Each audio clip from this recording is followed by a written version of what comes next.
আসলে আমাদের দাবি একটাই, শাইকে চরমোনাই মেয়র নির্বাচিত হয়েছিলেন। এইটা আপনারা যারা গণমাধ্যম কর্মী আছেন আপনারা তো জানেন যে বাংলাদেশে একটা প্রহসনের নির্বাচন হয়েছে এবং শাইকে চরমোনাই নির্বাচিত মেয়র হওয়ার পরেও ফ্যাসিস্ট সরকার, জালেম সরকার, স্বৈরাচার তার ফুফাতো ভাইকে মেয়র করার জন্য আমাদের শাইকে চরমোনাইয়ের বিজয়কে ছিনিয়ে নেওয়া হয়েছিল। আমাদের দাবি একটাই, আমাদের প্রাপ্য, আমাদের শাইকে চরমোনাইয়ের মেয়রটা আমরা ফেরত চাই। আমাদের এই প্রাপ্য আদায় করার জন্য আমরা আজকে রাজপথে।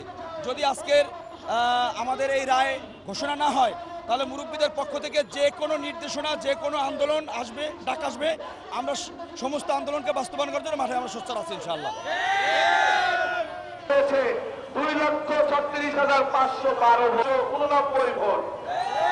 এত ভোটের ব্যবধানে তাকে আদালত, কারণ আওয়ামী লীগের সময় যে নির্বাচন হয়েছে 2022 সালে, 21 সালে যে নির্বাচন হয়েছে